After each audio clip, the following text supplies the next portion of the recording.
Hey guys, welcome back to another video. And guys, आज की इस वीडियो में हम बात करने वाले होइन वर्सेस सिनो के बारे में। एंड ये होइन वर्सेस सिनो का फाइनल पार्ट है। इससे पहले मैंने होइन वर्सेस सिनो का कंपैरिजन किया था सारे 7 राउंड के ऊपर, बट उन 7 राउंड में होइन एंड सिनो में टाई हो गया था, जिनमें हमने इनके starters, best of non legendary, normal legendary, mythical, pseudo legendary, mascot legendary, strongest Pokemon सभी को कंपेयर कर दिया था। बट उन 7 राउंड में भी कोई नहीं जीत पाया था। इसीलिए अब मैं इन दोनों में एक अल्टीमेट राउंड करने वाला हूँ, जहाँ पर मैं पूरे रीजन की कंपैरिजन करने वाला हूँ। बट ऑफ कोर्स पूरे रीजन के हर एक पोकेमॉन की कंपैरिजन करना पॉसिबल नहीं है, इसलिए मैंने सिर्फ fully evolved Pokemon and extremely strong second evolution Pokemon को ही लिया है। बाकी के बेसिक पोकेमॉन्स को नहीं लिया है, ना ही किसी प्री एवोल्यूशन को। कुल मिला के मैंने पूरे होइन एंड सिनो में से 50 पोकेमॉन कंपैरिजन के लिए सिलेक्ट किए हैं। एंड ऑफ कोर्स 50 पोकेमॉन में हर एक पर्टिकुलर पोकेमॉन की बैटल कराना पॉसिबल नहीं है, इसलिए मैं सारे पोकेमॉन की पावर बताऊंगा और उसके बाद एक ओवरऑल कंपैरिजन करूंगा पूरे रीजन का कि पूरे रीजन में कौन ज़्यादा स्ट्रॉन्ग है। एंड हाँ, यहाँ पर मैं हर एक पोकेमॉन की सिर्फ सबसे बड़ी ताकत के बारे में बताऊंगा, बाकी की पावर्स के बारे में नहीं, क्योंकि यहाँ पे बहुत सारे पोकेमॉन्स हैं। सो गाइस, अगर आपको ये वीडियो पसंद है तो प्लीज़ लाइक कर देना, चैनल पर नहीं तो प्लीज़ सब्सक्राइब भी करना है ऐसी पोकेमॉन वीडियोस नहीं के लिए। तो चलिए फिर आज की वीडियो को स्टार्ट करते हैं। तो होइन से जो 50 पोकेमॉन मैंने लिए हैं उनके नाम आपको स्क्रीन पे शो हो रहे होंगे, पॉज करके अच्छे से पढ़ लो। एंड सिनो की तरफ से जो 50 पोकेमॉन लिए हैं वो ये हैं। तो चलिए फिर फटाफट कंपैरिजन स्टार्ट करते हैं। एंड हाँ, यहाँ पर मैं थोड़ा फास्ट जाने वाला हूँ, तो हाँ वीडियो को ध्यान से देखना। सबसे पहले शुरुआत करते हैं होइन से। मेगा सेप्टाइल के पास इतनी ताकत है कि चाहे तो अपने टेल का एक पोर्शन फायर कर सकता है एक मिसाइल की तरह ओपोनेंट के ऊपर। मेगा ब्लेजिकन की बॉडी टेम्परेचर जब जब इंक्रीज होती है तब तब इसकी पावर्स एंड स्पीड में बूस्ट अप आ जाता है। मेगा स्वॉम्पॉट अपने ऑर्गन्स में एयर फिल कर लेता है ताकि इसके पंचेस की पावर काफी ज्यादा इंक्रीज हो जाए। एंड इसके पास इमेंस फिजिकल स्ट्रेंथ है। माइटियन एक तरह से ग्रुप्स में अटैक करते हैं एंड इनकी टीम वर्क की कोई टक्कर नहीं है, ये परफेक्ट टीम वर्क परफॉर्म करते हैं। शिफ्टी अपने ओपोनेंट का माइंड रीड कर सकता है एंड काफी पावरफुल स्टॉर्म क्रिएट कर सकता है जो कि 30 मीटर पर सेकंड पर ट्रैवल कर सकती हैं। स्वेलो की विंग्स काफी ज्यादा शार्प है एंड अगर ये फुल स्पीड से अटैक करे तो ये अपने टारगेट को कभी भी मिस नहीं करता। पेलिपर कैन स्वॉलो 30 विश्वासी इन 1 गो। एंड ये अपने मुंह में काफी सारे पोकेमॉन्स को रख भी सकती है, जिससे मल्टीपल अटैक्स परफॉर्म कर सकती है। मेगा गार्डियोर अपनी साइकिक पावर से छोटे ब्लैक होल्स क्रिएट कर सकती है एंड डायमेंशंस को भी डिस्टोर्ट कर सकती है। स्लैकिंग काफी ज्यादा ताकत और बैटलर साबित होता है क्योंकि अपनी सारी स्टोर्ड एनर्जी को एक साथ रिलीज कर सकता है। निंजास का अपनी स्पीड के कारण एक तरह से इनविजिबल भी हो सकती है, जिसके कारण इस पर अटैक करना काफी मुश्किल है। एक्सप्लोड की वॉइस इतनी ज्यादा ताकतवर है कि ये चाहे तो अर्थक्वेक को ट्रिगर कर सकता है। हरियामा अपनी फिजिकल स्ट्रेंथ से चलती ट्रेन तक को रोक सकता है। एंड मेगा सेबलाई के बारे में ऐसा कहा जाता है कि अगर इसकी आंखों में कोई देख ले तो सेबलाई उसकी सोल को चुरा सकता है। मेगा मोबाइल की जॉज इतनी ज्यादा स्ट्रॉन्ग है कि ये चाहे तो अपने प्रे को बीच से चीर कर रख सकती है। मेगा एग्रॉन की हॉर्न्स इतनी ज्यादा स्ट्रॉन्ग है कि स्टील तक को काट सकते हैं एंड अपने ओपोनेंट को काफी आसानी से फेंट कर सकते हैं। मेगा मेडिशैम काफी हाई अमाउंट में साइकोकिनेटिक पावर यूज कर सकती है एंड ऑरा को भी सेंस कर सकती है। मेगा मैग्नेटिक थंडर क्लाउड्स को क्रिएट कर सकता है एंड मेगा इवॉल्व होने के बाद इसकी स्पीड लाइटनिंग बोल्ट के इक्वल हो जाती है। सोल आउट किसी भी चीज को एक ही बार में सॉलो कर सकता है एंड अपने ओपोनेंट को काफी बुरी तरह से पॉइजन कर सकता है। मेगा शार्पीडो के फैंग्स इतने ज्यादा ताकतवर है कि आयरन एंड स्टील को पूरी तरह से काट सकते हैं एंड सुपर टैंकर्स को भी बीच से चीर के रख सकते हैं। वीलॉर्ड अपने बड़े साइज के कारण ओशन में एक स्प्लैश मार के काफी पावरफुल वेव क्रिएट कर सकता है एंड उसके शॉक वेव्स काफी ओपोनेंट को फेंट कर सकते हैं। कैमेराप के हम्स में 10,000 डिग्री सेल्सियस के मॉल्टेन लावा रहते हैं, जिसे ये ओपोनेंट के ऊपर फायर कर सकता है। ग्रम्पिक अपनी साइकिक पावर से अपने ओपोनेंट को कंट्रोल कर सकता है। फ्लाइगॉन अपने विंग्स के सहारे पूरे सैंडस्टॉर्म को क्रिएट कर सकता है। Mega Altaria can attack its foes by shrill cries with no mercy. Lunatone अपने deep set and red eyes के कारण पैरालाइजिंग फियर क्रिएट कर सकता है। सोरोक स्पिन करके intense heat and blinding light produce कर सकता है। क्रोडॉन के पिंसर इतने पावरफुल हैं कि चाहे तो स्टील एंड आयरन को भी बीच से काट सकते हैं। क्लेडोर काफी हाई अमाउंट में टेलीकिनेटिक पावर्स यूज कर सकता है एंड अपने आर्म्स के सहारे बहुत सारे पावरफुल बीम्स को एक साथ शूट कर सकता है। और मार्लो क्लॉज में इतनी ताकत है कि ये चाहे तो अपने क्लॉज के सहारे बहुत बड़े बड़े पत्थर को आसानी से तोड़ सकता है। Milotic in calm angry feelings and arguments by releasing a wave of energy. Castform weather power use कर सकता है अपने former signature move weather ball के कारण। कैक्लियन कैमोफ्लेज की हेल्प से अपना कलर चेंज कर सकता है एंड काफी हद तक इनविजिबल भी हो सकता है। मेगा बेनेट की पावर मेगा फॉर्म में आने के बाद इतनी ज़्यादा हो जाती है कि उसे कंट्रोल नहीं कर पाता है, एक तरह से अपनी पावर से ओवरलोड हो जाता है। डस्क्लॉप्स अपने हाथ से किसी भी ओपोनेंट को हिप्नोटाइज कर सकता है। ट्रोपियस अपने ब्रॉड विंग्स के कारण काफी हाई स्पीड से फ्लाई कर सकता है एंड उतनी ही स्पीड से अटैक भी कर सकता है। मेगा एप्सॉल के पास किसी भी नेचुरल डिजास्टर को पहले से ही प्रेडिक्ट करने की पावर है, ये किसी भी खतरे को पहले से ही प्रेडिक्ट कर लेता है। Mega Glalie can control ice by instantly freezing moisture in the air. वॉल्डन के टस्क इतने ज़्यादा ताकतवर हैं कि ये चाहे तो बस एक बार में ही 10 टन के भी आइस को काफी आसानी से चूर चूर कर सकते हैं। सैलमस के क्रेसेंट विंग्स किसी भी चीज को बीच से काट सकते हैं एंड सैलमस मेगा इवॉल्व होने के बाद एक रैम्पेज में जा सकता है, जिसके कारण ये हर जगह अटैक करता रहेगा एंड तब तक नहीं रुकेगा जब तक कि पूरी तरह से एग्जॉस्ट ना हो जाए। मेगा मेटाग्रॉस अपनी हाई इंटेलिजेंस के कारण अपने ओपोनेंट को पूरी तरह से एनालाइज कर सकता है एंड अपनी फिजिकल स्ट्रेंथ के कारण एक काफी टफ बैटलर साबित होता है। रेजियास की बॉडी टेम्परेचर -328 डिग्री फ़ारेनहाइट है एंड इसलिए कोई भी चीज़ जो इसके नज़दीक आएगी वो इंस्टेंटली जम जाएगी। रेजिरॉक अगर किसी बैटल में घायल हो जाए तो न्यू रॉक्स के सहारे खुद को हील कर सकता है। रेजिस्टील की बॉडी एक ऐसे मटेरियल से बनी है जो कि किसी भी मेटल से ज़्यादा ताकतवर है एंड इसलिए इसकी बॉडी पे एक स्क्रैच लाना ही बहुत मुश्किल है। मेगालाटियस टेलीपैथी के जरिए कम्युनिकेट कर सकती है एंड एक जेट प्लेन से भी ज़्यादा तेज उड़ सकती है। मेगालाटियो साइकोकिनेटिक पावर यूज़ कर सकता है एंड ये भी एक जेट प्लेन से ज़्यादा तेज उड़ सकता है। जिराची किसी भी विश को पूरा कर सकता है। डिऑक्सिस अपने लिमिटलेस क्लोन्स बना सकता है। प्राइमल गाइगर के पास पानी का पूरा कंट्रोल है, ये चाहे तो महासुनामी भी क्रिएट कर सकता है। प्राइमल ग्राउडन के पास जमीन एंड वोल्केनोस का पूरा कंट्रोल है, ये चाहे तो धरती की पूरी सतह को तबाह कर सकता है एंड किसी वोल्केनो को कहीं पर भी इरप्ट कर सकता है। मेगा रिक्विजा के पास एटमॉस्फेयर का पूरा कंट्रोल है, ये चाहे तो अपने हिसाब से एटमॉस्फेयर चेंज कर सकता है एंड इवन उसे तबाह भी कर सकता है। सो ये थे होइन के 50 पोकेमॉन की पावर्स। अब बढ़ते हैं सिनो की तरफ। सिनो में सबसे पहला पोकेमॉन है टॉर्टेरा। टॉर्टेरा अपने अटैक को कंट्रोल कर सकता है एंड ये हमने एनिमे में भी देखा है कि किस तरह पॉल का टॉर्टेरा अपने स्टोन एज को कंट्रोल कर लेता है। इन्फर्नो के पास ब्लेज एबिलिटी है, जिसके कारण ये काफी ज्यादा पावरफुल बन जाता है एंड इसके फायर टाइप में सुपर चार्ज हो जाते हैं। एम्पुलियन एक जेट बोट से भी ज्यादा स्पीड से स्विम कर सकता है एंड बड़े बड़े आइस को भी काट के रख सकता है अपने विंग्स के सहारे। स्टारैप्टर एक तरह से कंटिन्यूसली अटैक कर सकती है इवन आफ्टर गेटिंग इंजर्ड। क्रिकेटियन के पास स्वार्म एबिलिटी है एंड ये स्वार्म एबिलिटी बिल्कुल इन्फर्नो की ब्लेज एबिलिटी की तरह है। जब इसकी हेल्थ काफी ज्यादा कम हो जाएगी, इसके bug type move super charge हो जाएंगे। लक्सरे की आई साइट इतनी ज्यादा है कि ये चाहे तो दीवारों के आर पार भी देख सकता है। रोजेट अपने दोनों आर्म से अपने शिकार को बुरी तरह से पॉइजन कर सकती है। रैम्पार्डोस के सर में इतनी ज्यादा ताकत है कि अपने सर की एक टक्कर से किसी भी चीज को नीचे गिरा सकता है। फ्लोटजेल अपने फ्लोटेशन सैक को डबल कर सकता है, जिसके कारण इसे बैटल में काफी ज्यादा हेल्प मिलती है। गैस्ट्रोडॉन सैंडस्टॉर्म से इम्यून है एंड सैंडस्टॉर्म में गैस्ट्रोडॉन अपने rock, steel and ground type move की पावर को बूस्ट अप कर सकती है। ड्रिफ्लिम के बारे में ऐसा कहा जाता है कि काफी सारे सोल से कलेक्शन से बना है एंड एनिमे के अंदर भी ड्रिफ्लिम ने ऐश की पिकाचू एंड बुइजल को एक ही मैच में नॉकआउट कर दिया था।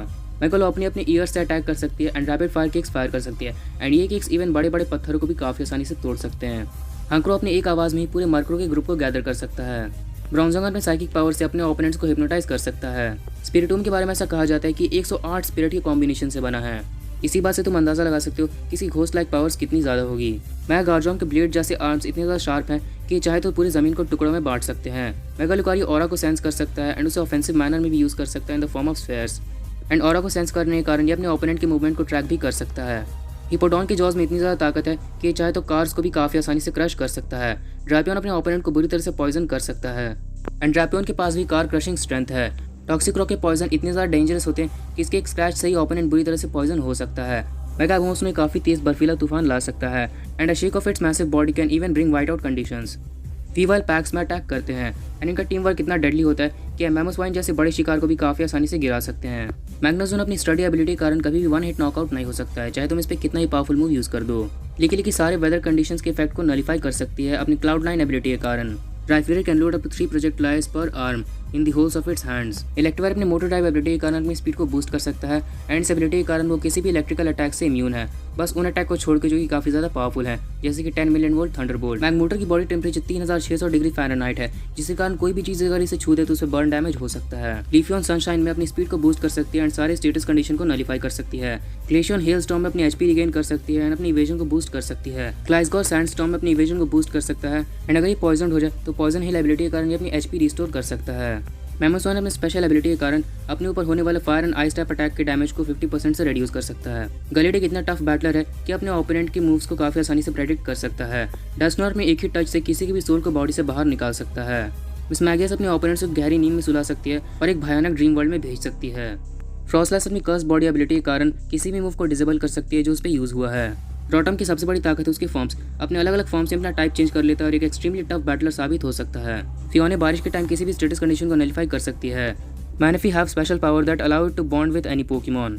हीट्रॉन एक डिस्ट्रक्टिव पोकेमॉन है जो कि वोल्केनोस में रहता है। एनिमी पावर्स का इस्तेमाल करके हीट्रॉन किसी भी वोल्केनो को इरप्ट कर सकता है। क्रसीलिया अपनी पावर्स की हेल्प से ह्यूमंस को नाइटमेयर एंड बैड ड्रीम से निकाल सकती है। डार्कrai अपने डार्क वाइड अटैक से किसी भी ओपोनेंट को सुला सकता है एंड उन्हें वर्स्ट नाइटमेयर दिखा सकता है। रेजिगिगस के पास इतनी ताकत है कि चाहे तो कॉन्टिनेंट्स तक को मूव कर सकता है। यूक्सी बीइंग ऑफ नॉलेज है, ये किसी की भी नॉलेज को कंट्रोल कर सकती है। मेस्प्रिट बीइंग ऑफ इमोशन है, ये किसी की भी इमोशन को कंट्रोल कर सकती है।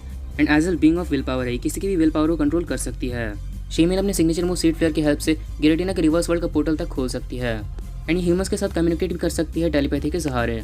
डियाल्गा के पास टाइम का पूरा कंट्रोल है, टाइम को अपने हिसाब से मैनिपुलेट कर सकता है। पाल्के के पास स्पेस का पूरा कंट्रोल है, स्पेस को अपने हिसाब से मैनिपुलेट कर सकता है। एंड गिरेटिना के पास एंटीमैटर एंड डायमेंशंस का पूरा कंट्रोल है, ये चाहे तो एंटीमैटर एंड डायमेंशन से कंट्रोल कर सकता है। बट हाँ, गिरेटिना डियाल्गा एंड पाल्के के डायमेंशन से कंट्रोल नहीं कर सकता, उसके अलावा सारे डायमेंशन से कंट्रोल कर सकता है। एंड आर्केस के पास वो सारी पावर्स है जो कि पोकेमॉन यूनिवर्स में एग्जिस्ट करती हैं। तो होइन और सिनो में से जिन 50 पोकेमॉन को मैंने सिलेक्ट किया था उन सबकी सबसे बड़ी ताकत हमने जान ली है। चलिए फाइनली एक ओवरऑल कंपैरिजन करके देखते हैं कि कौन सा रीजन ज़्यादा ताकतवर है। अगर बात करें सिनो रीजन की, तो सिनो रीजन के पास एक काफ़ी बड़ा अपर हैंड रहेगा, क्योंकि उसके पास बहुत सारे ghost type Pokemon and ghost type Pokemon अपने ओपोनेंट को काफ़ी आसानी से मैनिपुलेट कर देते हैं। लाइक अगर होइन में यहाँ पे डस्टक्लॉप्स है तो सिनो में डस्टनोयर है, एंड डस्टक्लॉप्स कुछ भी कर ले पर डस्टनोयर से नहीं जीत सकता। और ना सिर्फ डस्टनोयर बल्कि इसके पास मिसमैगियस, ड्रिफ्लिम एंड स्पिरिटूम भी है। सो हाँ, एक तरह से सिनो घोस्ट टाइप पोकेमॉन बहुत बड़ी प्रॉब्लम क्रिएट कर सकते हैं होइन के लिए। एंड सिनो में even most powerful ghost type Pokemon Giratina भी है। सो हाँ, इसमें कोई शक नहीं है कि सिनो घोस्ट टाइप पोकेमॉन होइन के पोकेमॉन के खिलाफ काफी ज्यादा ताकतवर साबित होंगे, क्योंकि होइन में काफी सारे ऐसे पोकेमॉन है जो कि साइकिक टाइप पोकेमॉन है। आई मीन होइन में एक तरह से ज्यादातर साइकिक टाइप पोकेमॉन से भरे पड़े हैं, एंड सिनो के पास काफी सारे घोस्ट टाइप पोकेमॉन है। सो हाँ, एक तरह से देखा जाए तो सिनो यहाँ पे काफी ज्यादा डोमिनेटिव रह सकता है अपने घोस्ट टाइप पोकेमॉन के कारण। बट ये मैच अभी खत्म नहीं हुआ है। होइन के पास भी काफी सारे स्ट्रॉन्ग पोकेमॉन्स है, लाइक मेगा गार्डेवोर। मेगा गार्डेवोर एक तरह से ब्लैक होल्स क्रिएट कर सकती है एंड डायमेंशंस तक को डिस्टोर्ट कर सकती है। तो अगर मेगा गार्डेवोर यहाँ पे लड़ना चाहे तो हाँ, काफ़ी हद तक वो घोस्ट टाइप पोकेमॉन को ओवर पावर कर सकती है। लेकिन अभी भी ये मैच खत्म नहीं हुआ है। अभी सिनो के पास अपना सबसे बड़ा हथियार बाकी है, उनके यूनिवर्सल पोकेमॉन्स। सिनो के पास कुल मिला के 7 यूनिवर्सल पोकेमॉन्स है, lake guardians, creation true and almighty Arceus. And अगर सही कहूँ ना तो एक तरह से लेक गार्डियंस को प्रॉब्लम हो भी सकती है, but creation true and Arceus में से कोई एक पोकेमॉन भी आ जाए तो पूरा होइन रीजन अकेला खत्म कर देगा, क्योंकि इनकी पावर लिटरली बहुत ज़्यादा है। एक अकेला डियालगा काफ़ी है पूरे होइन रीजन को तहस नहस करने के लिए। लेकिन देखा जाए तो एक तरह से होइन के साथ पार्शलिटी है, क्योंकि जैसा मैंने कहा था, मैं किसी भी रीजन को एक पोकेमॉन के बेस पे नहीं देखने वाला हूँ, मैं पूरे रीजन को ओवरऑल देखने वाला हूँ। और जिन 50 पोकेमॉन को मैंने कंपैरिजन के लिए लिया जाए, अगर उन सबको ले ले एंड पूरे रीजन का ओवरऑल कंपैरिजन करें तो होइन यहाँ पे ज़्यादा ताकतवर साबित होता है बिकॉज ऑफ मेगा एवोल्यूशन। क्योंकि होइन के मैक्सिमम पोकेमॉन के पास मेगा एवोल्यूशन है। आई मीन लगभग 20 से भी ज़्यादा ऐसे पोकेमॉन है जो मेगा इवॉल्व कर सकते हैं, like Mega Sceptile, Mega Blaziken, Mega Swampert, Mega Gardevoir, Mega Sableye, Mega Mawile, Mega Aggron, Mega Medicham, Mega Salamence, Mega Metagross, Mega Latios, ऐसे कई सारे पोकेमॉन। बेशक यहाँ पे सिनो के पास काफ़ी सारे घोस्ट टाइप पोकेमॉन है जो कि काफ़ी हेल्प कर सकते हैं, बट देखा जाए तो यहाँ पे घोस्ट टाइप पोकेमॉन भी मेगा पावर को हैंडल नहीं कर पाएंगे। हाँ, ये बात है कि आर्कियस एंड क्रिएशन ट्रियो चाहे तो पूरे होइन को खत्म कर सकते हैं, एक तरह से इन्हें कोई भी नहीं हरा पाएगा। Arceus and creation trio weather trio को उनकी औकात याद दिला देंगे, बट यहाँ पे एक तरह से ये बस लेजेंडरीज की फाइट होगी। एंड यहाँ पे हम बस लेजेंडरीज की फाइट नहीं कर रहे हैं, हम पूरे रीजन को ओवरऑल देख रहे हैं। एंड पूरे रीजन को ओवरऑल देखा जाए तो हाँ, मेरे ओपिनियन में एक तरह से होइन रीजन ज़्यादा ताकतवर है, क्योंकि होइन रीजन के पास पहले ही नंबर ऑफ पावरफुल पोकेमॉन्स है, ऑन टॉप ऑफ दैट काफ़ी सारे मेगा एवोल्यूशंस भी हैं। लेजेंडरी की फाइट में तो डेफिनेटली यहाँ पे सिनो इन्हें मच्छर की तरह मसल के रख देगा। आई मीन होइन के लेजेंडरी सिनो के लेजेंडरी तो कहीं मैच नहीं कर सकते हैं। इवन अगर हम होइन के मोस्ट पावरफुल पोकेमॉन मेगा रिक्विजा को भी ले लें, तब भी मेगा रिक्विजा भी यहाँ पे इनके सामने बिल्कुल नहीं टिकेगा। इवन क्रिएशन ट्रियो में से अगर कोई एक पोकेमॉन भी चाहे तो मेगा रिक्विजा को वन शॉट कर सकता है अपनी पावर का इस्तेमाल करके। सो हाँ, लेजेंडरीज की फाइट में तो होइन बिल्कुल नहीं जीतेगा, बट अगर ओवरऑल देखा जाए तो हाँ, होइन रीजन ज़्यादा ताकतवर है। तो चलिए गाइस, आज के लिए बस इतना ही। फाइनली होइन एंड सिनो कंपैरिजन खत्म होता है एंड होइन जाता है सेमीफाइनल्स के लिए। इन दोनों की बैटल सच में बहुत ज़्यादा इंटेंस बैटल हुई थी, जहां 7 राउंड में भी कोई भी नहीं जीत पाया था, इसलिए इन दोनों में अल्टीमेट राउंड कराना पड़ा। बट फाइनली ये बैटल अब कंक्लूड होती है। सो गाइस, अगर आपको ये वीडियो पसंद है तो प्लीज़ लाइक कर देना, चैनल पर नए तो प्लीज़ सब्सक्राइब भी करना ऐसी पोकेमॉन वीडियोस नहीं के लिए। एंड सब्सक्राइब करके बेल आइकन को जरूर प्रेस कर देना, ताकि मैं कभी कोई वीडियो अपलोड करूँ तो उसकी नोटिफिकेशन आपके पास सबसे पहले आ जाए। And finally thanks for watching.